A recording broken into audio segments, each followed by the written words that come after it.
Brother, మీకు ఒక question అడుగుతాను. ప్రపంచంలో అత్యంత హెవీలీ ప్రొటెక్టెడ్ మనిషి, ఒక దేశానికి సుప్రీం లీడర్, అండర్ గ్రౌండ్ బంకర్స్లో దాక్కున్న మనిషి, ఆయన్ని ఎలా చంపారు? కేవలం బాంబ్స్ వేసి కాదు, ఆయన కెమెరాస్ హ్యాక్ చేసి, ఆయన ఫోన్ జామర్స్ డిసేబుల్ చేసి, ఆయన మొత్తం సెక్యూరిటీ సిస్టమ్ లోపల నుండి క్రాక్ చేసి, ఆయన ఎప్పుడు ఎక్కడ ఎంతమందితో కూర్చుంటారు అని ఏఐతో ప్రిడిక్ట్ చేసి అప్పుడు చంపారు ఆయన్ని. ఇది ఒక మూవీ కాదు బ్రో. February 28, 2026 రియల్గా జరిగింది. కానీ ఇది అర్థం చేసుకోవాలంటే మనం చాలా వెనక్కి వెళ్ళాలి. ఇరాన్ అమెరికా మధ్య అసలు గొడవ ఏంటో, ఇజ్రాయెల్ ఎందుకు ఒక్కొక్కరిని ఇలా తీస్తుందో, మన ఇండియాకి ఇందులో ఏం కనెక్షన్ ఉందో, రష్యా చైనా ఇండియా ఎందుకు ఈ వార్లో దిగట్లేదో, ఇది World War 3కి దారి తీస్తుందో అన్నీ ఈ వీడియోలో చెప్తాను. ఇది చాలా పెద్ద వీడియో, కానీ ప్రతి నిమిషం మీ తల తిరిగిపోతుంది. ఇది నా గ్యారంటీ. సబ్స్క్రైబ్ చేయలేదంటే ఇప్పుడే చేయండి, బెల్ ఐకాన్ పైన కూడా ట్యాప్ చేయండి. ఇంకా మొదలు పెడదాం.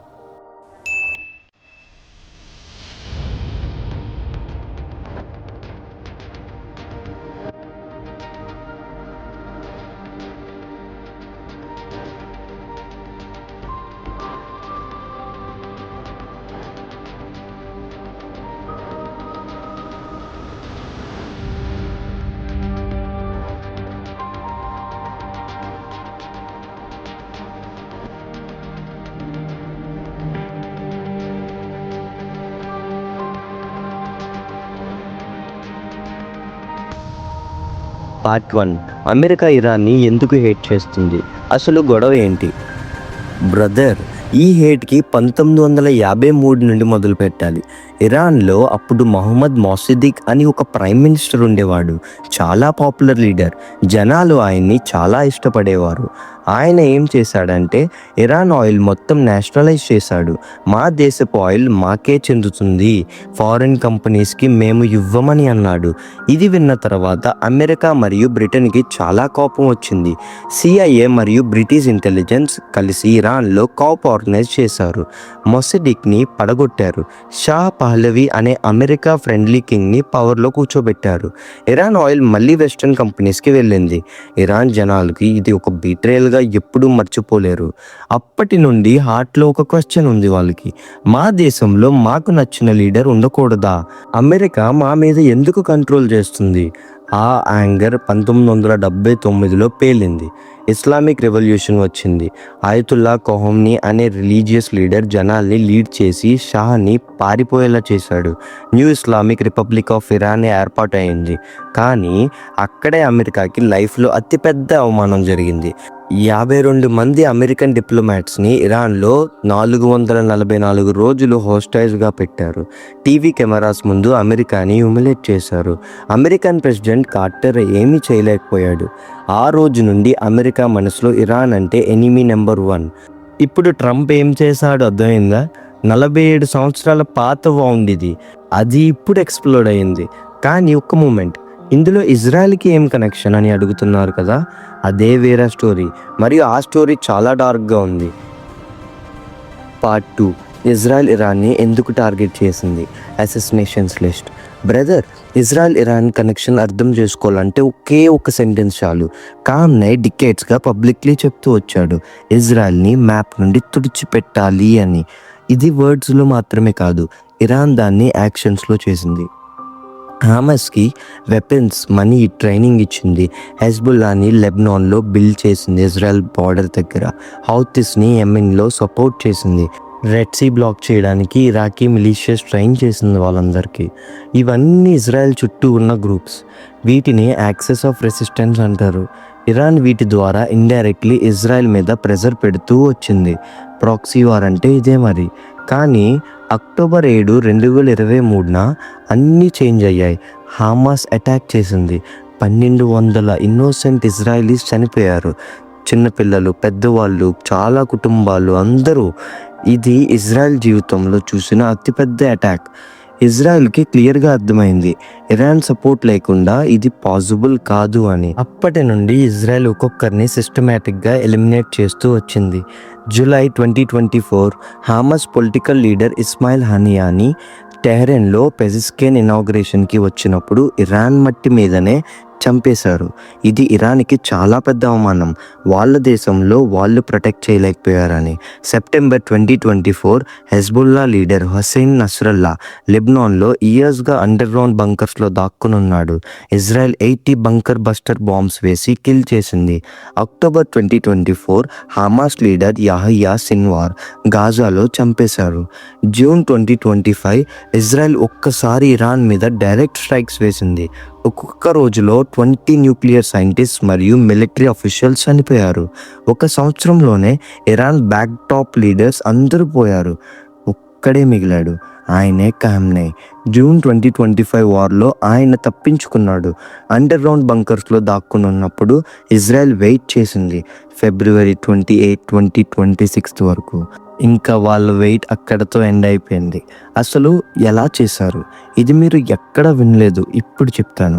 ఒక సెకండ్ బ్రో, ఈ వీడియో ఇక్కడ వరకు చూసారు అంటే మీకు తెలుసు కదా వేరే లెవెల్ ఉందని. తెలుగులో ఇంత డీటెయిల్గా ఎక్కడ చెప్పట్లేదు. సబ్స్క్రైబ్ చేయలేదు అంటే ఇప్పుడే చేయండి, బెల్ ఐకాన్ కూడా ట్యాప్ చేయండి. Part 3 most secret camera hack, AI jammers ఖామ్నేయిని ఎలా చంపారు. బ్రదర్, ఇప్పుడు చాలా కేర్ఫుల్గా వినండి. ఇది 25 సంవత్సరాల ప్లానింగ్ రిజల్ట్. 2001లో మొదలైంది. Israel prime minister Ariel Sharon Mossad chief Meir డ్రాగన్కి ఒక ఆర్డర్ ఇచ్చారు. ఇరాన్ మన నెంబర్ 1 ప్రయారిటీ, వాళ్ళ న్యూక్లియర్ ప్రోగ్రామ్ ఆపాలి అని, వాళ్ళ లీడర్స్ని ఎలిమినేట్ చేయాలి అని. అప్పటి నుండి 25 సంవత్సరాలు మొసాద్ ఇరాన్ని స్టడీ చేశారు. Step 1 Tehran cameras. టెహ్రాన్లో దాదాపు అన్ని ట్రాఫిక్ కెమెరాస్ హ్యాక్ చేశారు. ఆ ఫుటేజ్ని ఎన్క్రిప్ట్ చేసి టెల్ ఏవిఐవిలో ఉన్న సర్వర్స్కి డైరెక్ట్ ట్రాన్స్మిట్ చేశారు. అంటే ఏంటంటే టెహ్రాన్లో ఏ కారు వెళ్ళినా, ఏ బాడీగార్డ్ ఎక్కడ పార్క్ చేశాడు, ఏ అఫీషియల్ ఏ రూట్లో వచ్చాడు, అన్ని టెల్ ఏవిఐవిలో కూర్చొని మొసాద్ చూస్తూనే ఉన్నాడు ఇయర్స్గా. ఖామ్నేయి కాంపౌండ్ దగ్గర పాస్ట్యూర్ స్ట్రీట్ ఒక స్పెసిఫైక్ కెమెరా నుండి బాడీగార్డ్స్ వాళ్ళ కార్స్ పార్క్ చేసే లొకేషన్, వాళ్ళ స్కెడ్యూల్ రూట్స్ అన్నీ ఇజ్రాయెల్కి తెలిసాయి. స్టెప్ 2 ఏఐ మరియు unit 8200. Israel AI tools develop చేసింది, ఇంకా billions of data points process చేసి. కానీ ఖామ్నేయి యొక్క లైఫ్ ప్యాటర్న్ బిల్డ్ చేయడానికి ఇది చాలా పెద్ద ఉపయోగపడింది వాళ్ళకి. ఖామ్నేయి ఎప్పుడు ఏ టైంలో ఎక్కడ ఉంటాడు, ఎప్పుడు మీటింగ్స్ పెడతాడు, ఎప్పుడు బంకర్ నుండి బయటికి వస్తాడు అని అన్నీ ప్రెడిక్ట్ చేయగలిగారు. కానీ ఇది చేసింది ఏంటంటే ఐడిఎఫ్ యొక్క యూనిట్ 8200 అని మీకు చెప్పాను కదా, ఇజ్రాయెల్ యొక్క most elite cyber intelligence unit.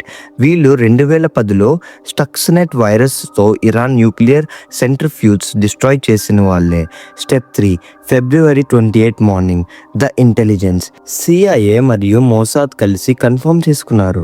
ఫిబ్రవరి 28న శనివారం ఉదయాన్నే ఖామ్నేయి తన కాంపౌండ్లో ఉంటాడు అని. అంతేకాదు, ఆ రోజు మార్నింగ్ మీటింగ్లో ఇరాన్ యొక్క టాప్ మిలిటరీ మరియు సివిలియన్ లీడర్స్ అందరూ సేమ్ లొకేషన్లో సేమ్ టైంలో కలుసుకోబోతున్నారు అని. ఇది rare, extremely rare bro. Defence minister, IRGC commander, army chief of staff, security council secretary ఒకే చోటు ఉన్నారు. అందరూ ఆపరేషన్ టైమింగ్ చేంజ్ చేశారు. ఒరిజినల్లీ ఫ్రైడే నైట్ ప్లాన్ చేశారు, కానీ ఈ ఇంటెలిజెన్స్ వల్ల సాటర్డే మార్నింగ్కి షిఫ్ట్ చేశారు. స్టెప్ 4 జామర్స్ మరియు phones black.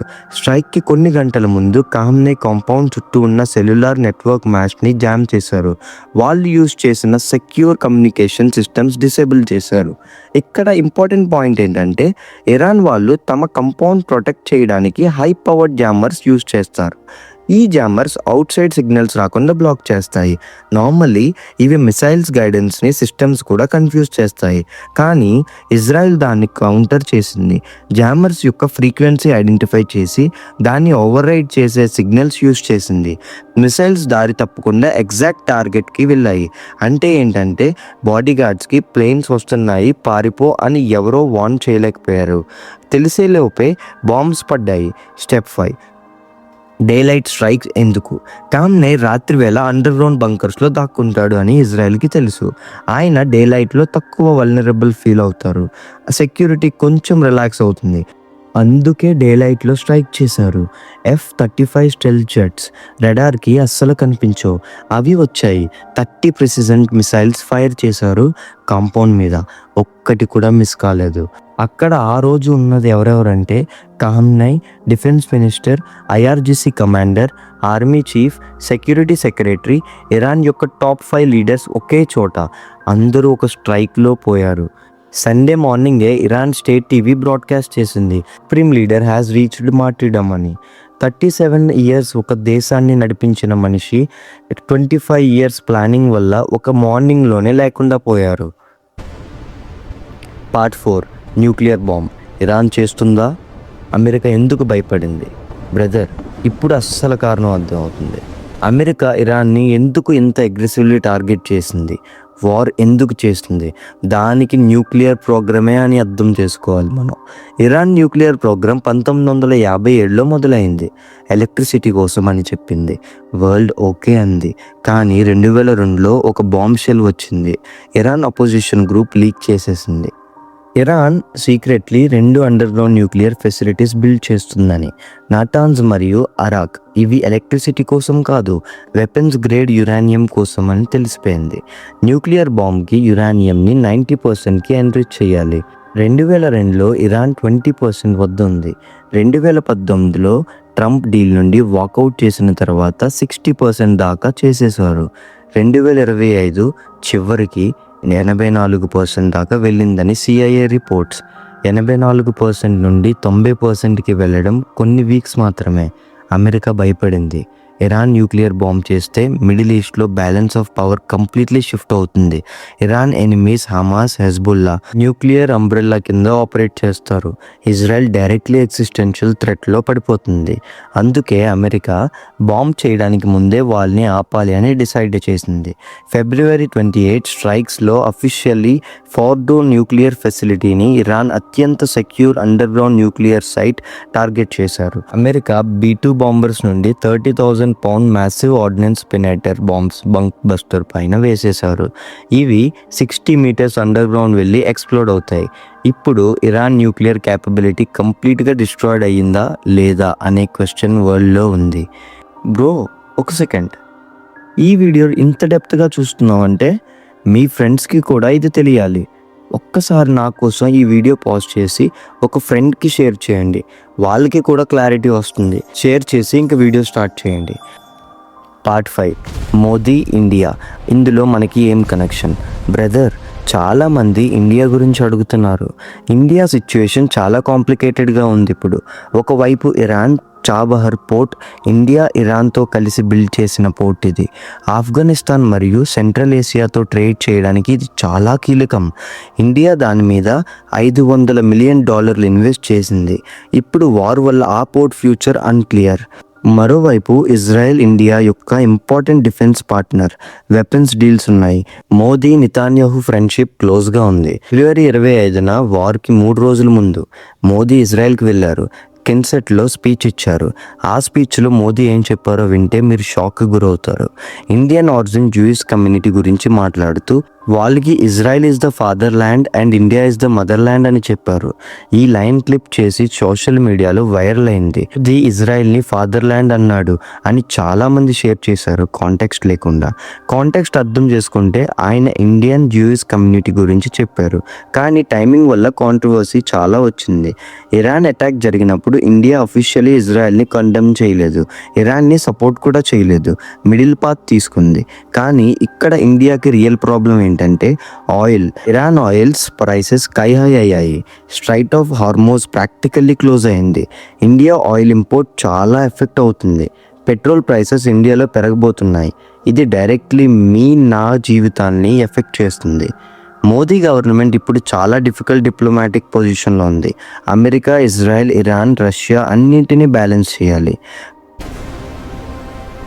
Part 6 Iran president అన్నాడు అమెరికాకి ఇండియా, రష్యా, చైనాతో ఫ్రెండ్షిప్ వద్దు అని. ఎందుకు? బ్రదర్, ఇది కూడా చాలా ఇంపార్టెంట్ పాయింట్. ఇరాన్ ప్రెసిడెంట్ పెజెస్కిన్ ఒక స్ట్రాంగ్ స్టేట్మెంట్ ఇచ్చారు. ఆయన ఏం చెప్పారంటే అమెరికా వరల్డ్లో సింగిల్ సూపర్ పవర్గా ఉండాలని కోరుకుంటుంది, కానీ ఇండియా, చైనా, రష్యా ఇవి కూడా రైజ్ అవుతున్నాయని.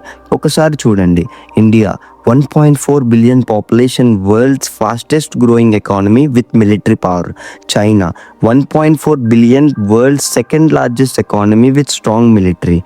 Russia, nuclear superpower with energy giant. ఈ 3 కంట్రీస్ కలిస్తే అమెరికా సింగిల్ డామినెన్స్ ఛాలెంజ్ అవుతుంది. బ్రిక్స్లో ఇవన్నీ కలిసాయి.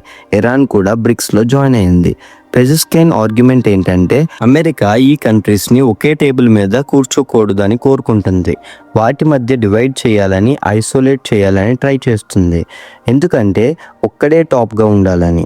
ఇదే కారణంతో ఇరాన్ రష్యా చైనాతో క్లోజ్గా ఉంది. అమెరికాకి ఆపోజిట్ డైరెక్షన్లో ఉంది. అందుకే ట్రంప్ ఇరాన్ని టార్గెట్ చేశారు. ఇరాన్ ఆ ఆల్టర్నేటివ్ పవర్ బ్లాక్కి సింబల్గా మారింది. కానీ ఇరాన్ని చూడండి, ఇరాన్ అటాక్ అయినప్పుడు రష్యా చైనా వర్డ్స్లో సపోర్ట్ చేశాయి, కానీ మిలిటరీగా హెల్ప్ చేయలేదు. ఇరాన్ ఒంటరిగా ఫైట్ చేస్తుంది. పార్ట్ 7, వరల్డ్ వార్ 3 వస్తుందా? హానెస్ట్ ఆన్సర్ బ్రదర్, డైరెక్ట్లీ చెప్తాను విను.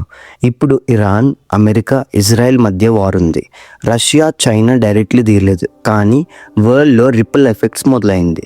Straight of Hormuz, world oil సప్లైలో 20% ఇక్కడ నుండే వెళ్తుంది.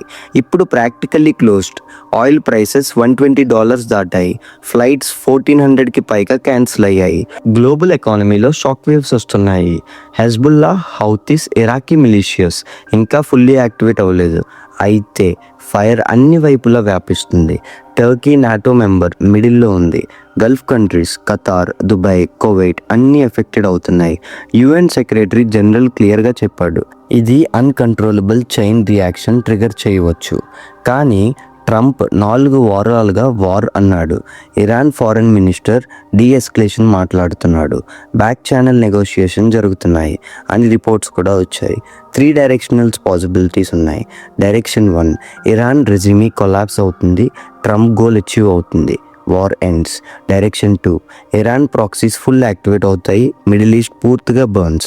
ఆయిల్ $200, గ్లోబల్ రిసెషన్, ఇండియాకి పెద్ద బ్లో. డైరెక్షన్ 3, సీక్రెట్ డీల్ జరగబోతుంది, న్యూక్లియర్ డీల్ 2.0 వస్తుంది, వార్ ఆగిపోతుంది. World war 3, Russia China NATO అన్నీ డైరెక్ట్లీ తలపడతాం.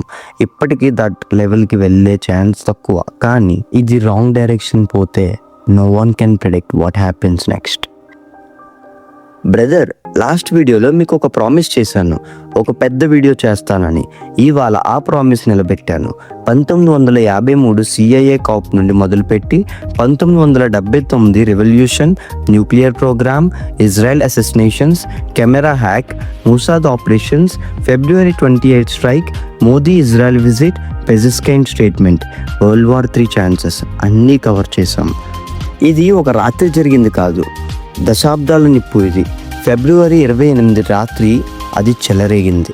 ఇప్పుడు మీరు ఒక పని చేయండి, కామెంట్లో రాయండి, వరల్డ్ వార్ 3 వస్తుందా రాదా? మీ ఆన్సర్ ఒక వర్డ్లో. ఈ వీడియో మీకు వాల్యూ ఇచ్చింది అనిపించిందంటే లైక్ చేయండి, షేర్ చేయండి. మీ ఒక్క షేర్ వల్ల మీ ఫ్రెండ్కి కూడా ఈ హోల్ స్టోరీ అర్థమవుతుంది. మళ్ళీ కలుద్దాం నెక్స్ట్ అప్డేట్తో. జాగ్రత్తగా ఉండండి భయ్యో.